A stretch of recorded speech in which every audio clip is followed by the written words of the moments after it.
Hi, welcome to my YouTube channel. In this video, we will be discussing integration by parts, which is one of the most commonly used method in Fourier series. In the previous videos, we have discussed how you can apply integration by parts once, twice, or thrice. We have also discussed how to apply the shortcut method when you're integrating by parts. In this video, we will be discussing a situation whereby the limits of integration are given. To start us off, we are going to have an example on the whiteboard. Usually, in problem involving Fourier series, this value here, the constant here, is usually unknown. It's usually a value n. Therefore, we will not be using a known value of constant, but we will not be using a known value of constant, but an unknown value of a constant. So we will have a different example. Say integral of pi minus t sine nt with respect to t, and we apply the limit from 0 say to infinity, not to infinity but to pi. Most of the problem in Fourier series, the value here will be trigonometric and the constant here will be n or m. When integrating by part, you can use the shortcut method, but I always prefer to use the actual method. So we are going to say integrating by parts.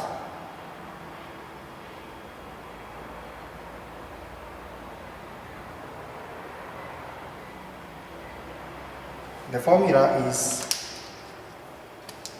integral of u dv is equal to uv minus integral of v du. We have already learned how to make choices, so now we go directly and say u is equal to pi minus t. In our formula we need du, so let us get it in readiness. If you differentiate the function u, you get the derivative of u with respect to t is equal to, differentiate pi, you get 0 because the constant. Differentiate negative t, you get negative 1. Then you cross multiply, du is equal to negative dt. Again, so you have made this to be your u. Automatically, this one, which has a dt, will be your dv. dv is equal to sine of nt dt. If you integrate here dv, integrate both sides, sine of nt dt. Integration of dv will give you v is equal to, integrating sine, it will give you a negative cosine. Negative, because of the constant here n, you are going to divide with 1 over n cos nt. So now we apply the values we have obtained in our formula. Integral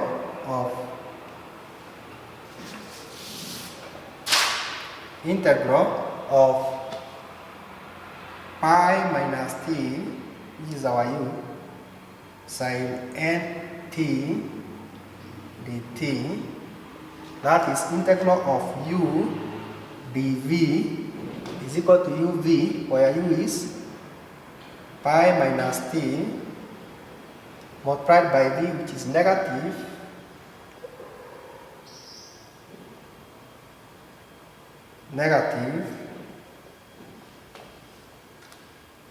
cos nt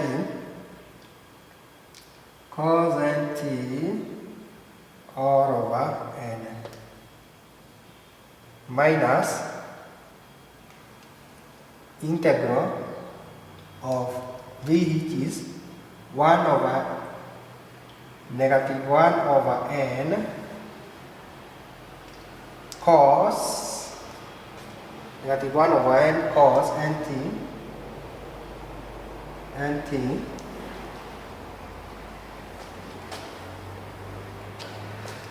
add du, according to the formula here, du is equal to negative dt times negative dt times negative dt. So we have three negatives. The negative here, the negative here, the negative here. These two negatives will multiply to give you a positive. But we also need to factor out the 1 over n. So that we get negative pi minus t cos nt all over n. This portion, we do not have the sign of the integration sign. We do not have the integration sign, so it means we are done with integration and we are ready to apply the limit from 0 to pi. Again, here we should have indicated the limit of integration is from 0 to pi. So we are trying to factor out 1 over n. These two negative have given us a positive, so we still have a negative there, but we need to apply the limit from 0 to pi minus 1 over n, integrate from 0 to pi, this one, we have factored 1 over n, cos nt dt, cos nt, and integrate with respect to t. Let us first of all finish integrating, and then we will apply the limit of integration after we are done with integration, which is equal to, I need everything afresh, integral of pi minus t sin nt dt is equal to, this part we have already done with the integration, negative pi minus t cos nt limit all over n, limit from 0 to pi minus this. Now we have this 1 over n here, but you also want to integrate cos nt. If you integrate cosine, you get a positive sign, and because of the constant n here, you multiply with 1 over n. This integration by substitution, you multiply with 1 over n. So we have this n producing a 1 over n times this 1 over n there is 1 over n squared. There is no change in sign because when you integrate cosine, you get a positive sign. Positive sign nt. Integral of cos nt will give you sin nt. Having finished integrating, you can now apply the limits of integration. You can now apply the limit of integration, which is now equal to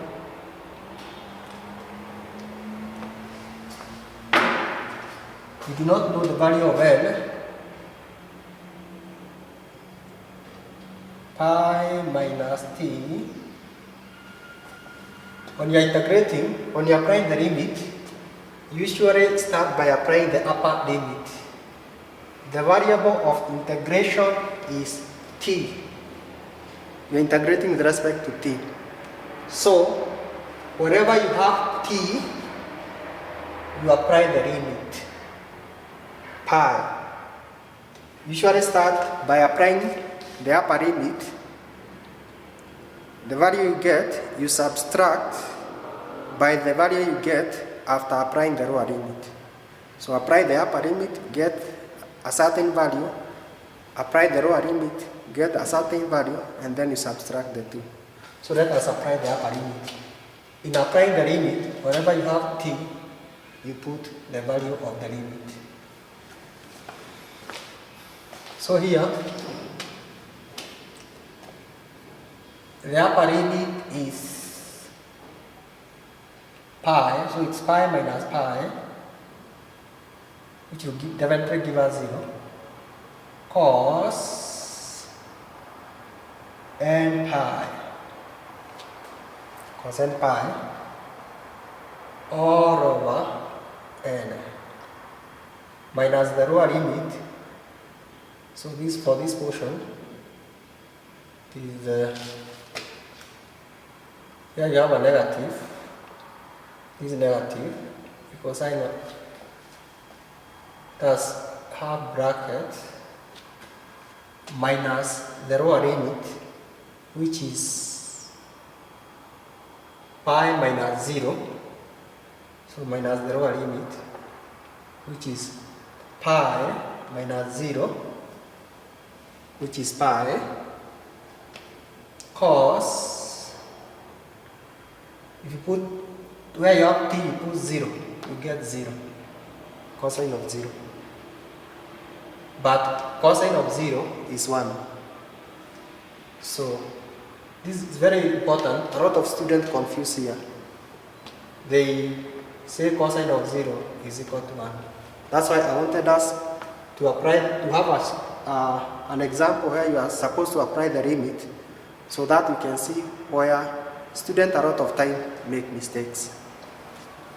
Cosine of 0 is not 0 but is equal to 1. So 1 times pi is simply pi. So we are done with this one. We have applied the limit. Remember we have said this. Apply the upper limit, subtract what you get after applying the lower limit. Minus 1 over n squared. Let us apply the limit here. The upper limit is sine n pi. Sine n pi. The lower limit is 0. So if you put 0 where you have sine n t, where you have t, you put 0. It will be minus sine of 0. But sine of 0 is 0. Sine of 0 is equal to 0. So there, this one will be equal to 0. Anyway, let us, because pi minus pi is equal to 0, definitely the order of this one will be equal to 0. Pi minus pi is equal to 0. The order of that one is equal to 0. This negative, this one, should also have multiplied the lower limit. So I guess you should have put it outside a negative. Those small mistakes can really cause Fourier series. The problem is usually more than 10 marks. So a single mistake of a negative or a positive could make the whole result long. So you have to be careful with the negatives and the positives. Now we have said this negative here should have affected the upper limit and the lower limit. Where it was initially, it was only affecting the upper limit. It was not affecting the lower limit. So that's why I've removed it from here to here. I hope that is clear. There is something I really wanted us to discuss from this example, which is in a situation where you have cos n pi. Cos n pi is equal to negative 1 for n is odd. For n is odd. This one will appear so often in Fourier series. Is a concept I want us to really understand, so that when you are solving problem in Fourier series, you won't have a problem. Be applying directly without having to keep on, or without you having to keep on checking or using your calculator. Remember, in a 3-hour exam, keeping on using your calculator on simple concept will really affect your performance. So there are some concepts which should already be basic to you, and that's why we are doing this, so that you can be able to master them. They are very important concepts. Cosine of n pi for odd value of n is always -1. For example, cos of pi is the same as cos of 180 degrees is -1. Cos of 3 pi is -1. Cos of 5 pi is -1, and so on. And then cos of n pi is equal to +1 for n is even. Very important to get that. For even values, cos n pi is always +1. For example, cos of 2 pi. Cos of 2 pi is the same as cos of 360 degrees, or cos of 0 is +1. Cos of 2 pi is the same as cosine of 0, because here is 0 degrees. On this complete 360 degrees, you are on the same position.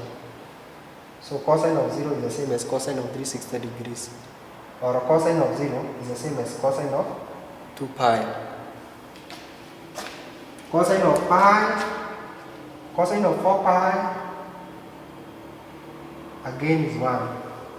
Because from our 4 quadrants, 4 pi,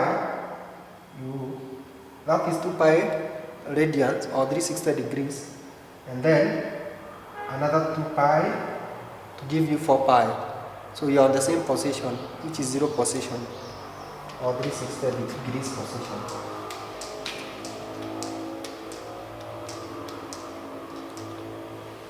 Now, but here it does not matter, because already this one is 0.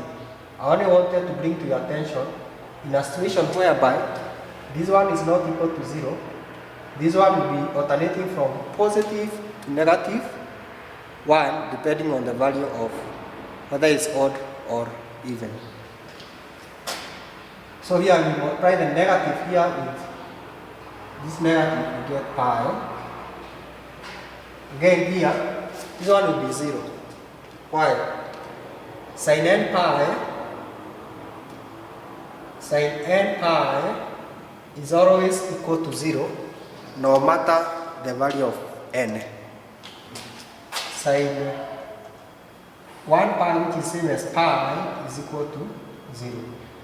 Sin 2 pi is equal to 0. Sin 3 pi is equal to 0. Sin 4 pi is equal to 0. So you can test that when you're doing your revision.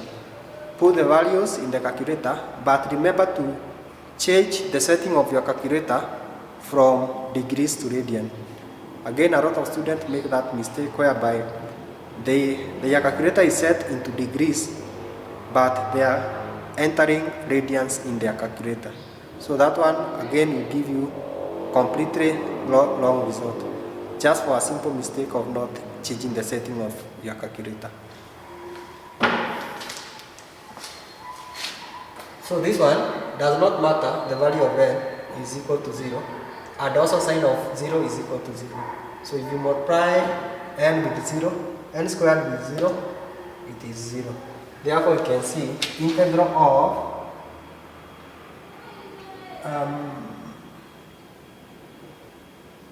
pi minus t sin n t dt is equal to Again, this n here was to affect the upper limit and the lower limit. So it should have been negative 1 over n. I wish I could have factored that out before applying the limit. It's always good to factor before applying the limit. This n, on application of limit, should affect the upper and the lower limit. So it should have been on the outside, not here. That when you open with the negative 1 over n to get positive pi r over n. So integral of pi minus t sin nt dt is equal to pi r over n. So the purpose of this video was to bring to your attention the application of the limits. You take the upper limit, you substitute, take the lower limit, you substitute, and then subtract the two. And remember, whenever you have cosine of n pi, which will be very common in Fourier series, it will be changing from negative for odd values and positive for even values. Sine of 0 will always be equal to 0.